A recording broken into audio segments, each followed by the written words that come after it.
Siapapun yang menentang perintahnya, Kubal akan menganggap orang itu sebagai pemberontak. Kubal lalu kembali menyuruh anak buahnya untuk bersiap-siap mengeksekusi Eren. Mikasa yang emosi mengeluarkan pedangnya. Lalu dari belakang Souda berteriak, kalau Eren tidak bersalah. Souda menjelaskan, jika Eren terus dilatih, Eren akan bisa menjadi Titan dengan kesadaran penuh.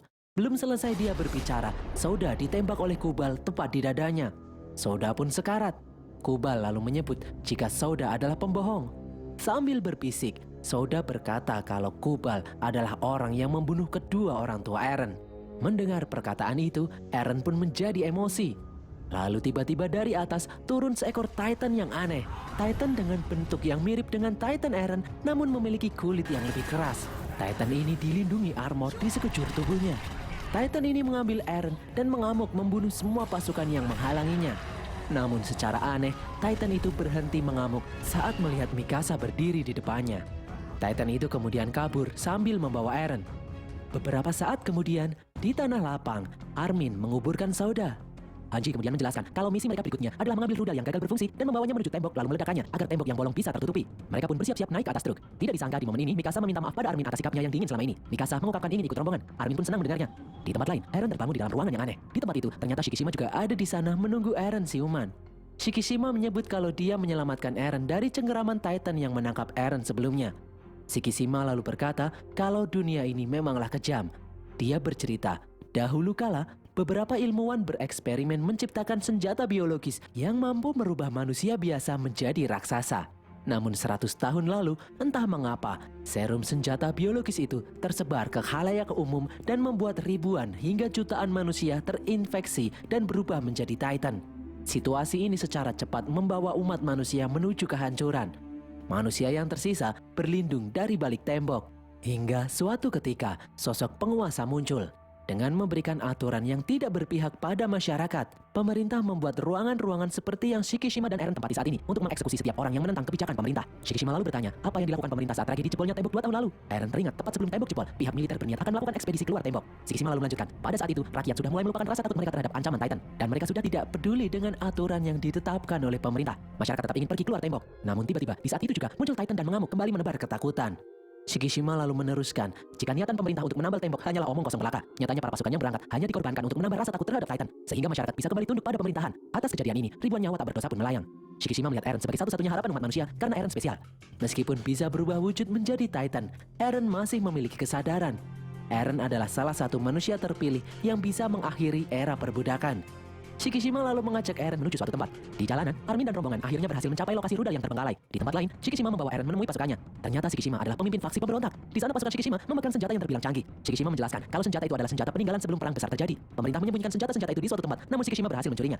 Shikishima meminta Eren berjuang bersamanya dan jangan lagi menjadi binatang ternak yang terkekang di dalam tembok. Sementara itu, Armin dan yang lain telah berhasil mengangkat rudal ke atas truk. Mereka pun membawa rudal itu menuju dinding. Di tengah jalan, Armin dan yang lain tiba-tiba dihadang oleh tank. Itu adalah rombongan faksi pemberontak. Eren berlari mendekati teman-temannya dan berkata kalau Shikishima telah menyelamatkan hidupnya. Shikishima kemudian muncul dan berjalan mendekati rombongan, lalu kemudian melihat rudal yang dibawa oleh mereka. Di sana Hanji terkagum-kagum melihat persenjataan berat dan misil-misil milik anak buah Shikishima yang belum pernah dia lihat sebelumnya. Di sini, Shikishima berkata kepada yang lain kalau dia akan mengambil alih rudal yang mereka bawa. Shikishima berniat menggunakan rudal tersebut untuk menggulingkan pemerintahan. Shikishima akan menjebol tembok bagian dalam dan membiarkan para Titan masuk mengamuk memenuhi kota. Shikishima akan menjatuhkan pemerintahan dengan satu serangan. Dia menjelaskan kalau rekan-rekannya yang ada di dalam tembok akan bergabung dengan pergerakan ini. Setelah pemerintahan runtuh nanti, era reformasi akan dimulai. Di tempat itu, Eren terkejut mendengar penjelasan Shikishima. Eren yang sejatinya ingin menambal tembok dan menghentikan ancaman para Titan tidak setuju dengan ide Shikishima yang ingin mengorbankan lebih banyak nyawa rakyat tidak berdosa. Shikishima tidak peduli karena manusia-manusia yang diam saja ketika ditindas sama saja membiarkan kejahatan terjadi. Shikishima ingin hidup bebas tanpa terkekang. Shikishima menyebut jika para Titan bukanlah musuh mereka, melainkan pemerintahlah yang mengontrol mereka dengan rasa takut. Eren yang tidak ingin melihat orang-orang tidak bersalah kembali menjadi korban, menghunuskan pedang dan maju menyerang Shikishima. Namun dia langsung tumbang dengan satu pukulan. Eren kembali bangkit dan kembali menyerang Shikishima, namun dia selalu berhasil dijatuhkan dengan mudah. Shikishima menghajar Eren hingga babak belur. Mikasa lalu muncul dan menampar Shikishima. Tidak disangka Shikishima menendang Mikasa hingga kesakitan. Karena tidak terima melihat Mikasa yang disakiti, Eren kembali bangkit dan menyerang. Namun tetap saja, hal itu malah membuat Eren semakin babak belur saja. Di saat Shikishima akan menusuk Eren, dari belakang seseorang melemparinya. Itu adalah Sasha. Di samping Sasha, Armin mengancam Shikishima kalau dia akan meledakkan rudal di belakang mereka dengan alat yang telah dimodifikasi jika Shikishima tidak menyerahkan Eren padanya. Sanaki dan Jin lalu membawa Eren naik ke atas truk. Shikishima yang tidak takut dengan gertakan Armin, dia menyuruh anak buahnya bersiap menembak. Lalu tiba-tiba sebuah kabel melesat menancap di reruntuhan tower di belakang pasukan Shikishima. Itu adalah Sanaki. Sanaki menyuruh Armin dan yang lain pergi, sementara dia akan menghambat Shikishima dan pasukannya. Sanaki berusaha menarik puing-puing tower. Anak buah Shikishima menembaki Sanaki bertubi-tubi, namun Sanaki masih bisa berdiri. Di sisa-sisa tenaganya, Sanaki berhasil meruntuhkan tower dan menimpa anak buah Shikishima. Hal itu membuat misil-misil yang ada di sana meledak. Beruntung Armin berhasil membawa yang lain kabur sebelum ledakan terjadi.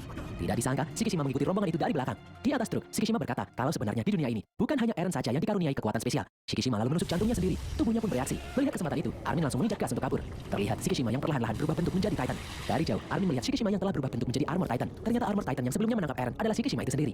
Eren lalu berniat untuk menusuk jantungnya, namun Jin menghentikan aksi Eren tersebut karena bisa saja itu hanya trik Shikishima dan belum tentu dengan cara itu Eren akan berubah menjadi Titan. Jin mengajak yang lain untuk berjuang bersama, sekuat tenaga menghadapi Shikishima. Eren lalu melihat Mikasa yang masih menyimpan syal yang dia berikan dulu. Ternyata sampai saat ini, Mikasa masih menyimpan perasaan pada Eren. Mikasa ingin melindungi Eren apapun yang terjadi. Dari jauh, terlihat para Titan mendekati mereka, namun Titan Shikishima dengan mudah menghabisi Titan-Titan yang ada di sana. Armin dan yang lain pun mulai bergerak. Sasha memanah mata Shikishima. Mikasa sempat tertangkap namun berhasil lolos kembali. Di bawah, Eren menebas kaki Shikishima hingga terjatuh. Dari belakang, saat Jin akan menebas tengkuk Shikishima, ternyata pergerakannya ketahuan. Eren lalu melompat menyelamatkan Jin. Eren terkena pukulan hingga menembus tembok gedung. Di saat Shikishima berusaha mengambil rudal, di belakangnya Eren berubah wujud menjadi Titan. Titan Eren dan Shikishima pun bertarung dengan sengit. Shikishima berhasil menendang Eren hingga terkapar. Eren lalu meraih besi di sampingnya dan menggunakannya untuk menebas tubuh Shikishima. Melihat Titan Shikishima yang sudah tidak berdaya, Eren menyerangnya dengan jurus dengkul sakti. Serangan itu membuat Titan Shikishima tumbang dan tertimpa puing-puing bangunan hingga terkapar tidak bisa bangkit lagi. Singkat cerita, Titan Eren membantu Armin dan yang lain membawa rudal untuk diletakkan di atas lubang. Eren memanjat dinding yang masih cukup tinggi bagi Titan seperti dirinya. Di belakang, teman-teman yang lain ikut memanjat menggunakan 3D maneuver gear. Sesampainya di atas, saat Eren akan menancapkan rudal yang ada di tangannya, Eren mulai tidak sadarkan diri. Kekuatannya melemah. Titan Eren pun terjatuh. Sambil membawa rudal, dia berkelantungan. Mikasa lalu melompat dan berdiri tepat di tengkuk Eren. Mikasa kemudian menusuk tengkuk Eren. Tusukan itu tepat mengenai pipi Eren yang ada di dalam tubuh Titan. Sambil menangis, Mikasa berkata, kalau dulu Eren pernah berjanji akan mengajaknya melihat lautan. Dia ingin Eren jangan mati dulu sebelum mewujudkan impiannya. Hal itu membuat Eren kembali sadar. Eren lalu kembali naik dan meletakkan rudal di tempat yang sudah ditentukan. Setelah misi dilaksanakan, tubuh Titan Eren mulai menguap. Eren kembali menjadi wujud manusia. Di samping mereka, Armin telah berhasil mengutak-atik mesin rudal dan menyetel alat hitungan mundur untuk meledakkan rudal tersebut. Di saat mereka akan kembali turun dari atas, mereka mendengar sesuatu. Ternyata itu adalah Kubal yang masih hidup. Kubal menyuruh Armin dan yang lain menyerahkan Eren padanya, atau dia akan membunuh semua orang yang ada di sana. Armin menolak dengan tegas permintaan Kubal. Dia tidak mau menyerahkan Eren. Kubal lalu menembak kaki Armin hingga tersungkur. Beberapa saat kemudian dari bawah, Sasha yang emosi memanah leher Kubal beberapa kali. Tidak disangka, tubuh Kubal bereaksi. Kubal berubah bentuk menjadi sosok Titan raksasa yang 2 tahun lalu menjebol tembok. Ternyata benar apa kata Shikishima bahwa teror Titan sengaja dibuat oleh pemerintah itu sendiri. Titan Kubal berukuran sangat kolosal, lebih besar dari tembok. Dengan 3D maneuver gear, Eren, Mikasa, dan Jin bersama-sama melompat menyerang Titan kolosal. Di pertempuran ini, Titan kolosal menyerang Jin hingga hancur di depan mata Eren. Hal itu membuat Eren semakin marah. Sementara di bawah, Sasha membawa Armin menjauh dari pertarungan. Di saat Titan kolosal akan menyerang Eren, dari bawah dia diserang oleh bazooka. Itu adalah Hanji yang berhasil selamat dan mengambil persenjataan milik anak buah Shikishima. Melihat kesempatan ini, Eren melompat dan menempel di punggung Titan kolosal. Eren bergerak menuju tengkuk Titan kolosal sambil menahan hawa panas yang keluar dari tubuh Titan tersebut. Mikasa kemudian datang mengajak Eren untuk pergi karena sebentar lagi rudal yang dipasang di dinding akan segera meledak. Setelah alat hitungan mundur berhenti berdetak, rudal itu tidak kunjung meledak. Ternyata alat detonator rudal tersebut rusak setelah disentuh oleh Titan kolosal. Mengetahui hal itu, Mikasa bergegas melompat turun. Dia bergerak mendekati rudal, berniat untuk memperbaiki rudal tersebut. Tiba-tiba muncul Shikishima yang ternyata masih hidup memberitahu Mikasa kalau percuma saja menutup lubang tembok, musuh akan bisa menjebolnya lagi. Mikasa lalu berkata, setidaknya mereka masih tetap berjuang, tidak seperti Shikishima yang pasrah melihat apa yang terjadi saat ini. Di atas, Eren berhasil mencapai tengkuk Titan kolosal. Eren pun langsung menusukkan pedangnya. Dia membedah tengkuk Titan dan melihat sosok Kubal di dalamnya. Di saat Eren akan membunuh Kubal, Titan kolosal berhasil menangkapnya. Secara mengejutkan, dari bawah, Shikishima yang sudah berubah wujud menjadi Titan membawa rudal mendekati Titan kolosal. Eren pun terlepas dari genggaman dan terjatuh. Di atas, Shikishima melompat menancapkan rudal ke mulut Titan kolosal dan seketika terjadi ledakan yang dahsyat. Ledakan itu menghancurkan kepala Titan kolosal. Beberapa saat kemudian ledakan kedua terjadi lebih dahsyat lagi, menghancurkan tembok yang ada di sana. Sementara itu, Mikasa berhasil menangkap Eren yang terjatuh dari ketinggian. Setelah semua reda, puing-puing sisa ledakan sebelumnya berhasil menutup lubang yang ada di sana. Akhirnya misi mereka berhasil. Di atas dinding, Eren dan Mikasa memandangi lautan yang sangat indah membentang di luar dinding. Eren berkata kalau saat ini petualangan mereka justru baru dimulai. Dan berakhirlah alur cerita film Attack on Titan Part 2 ini, guys.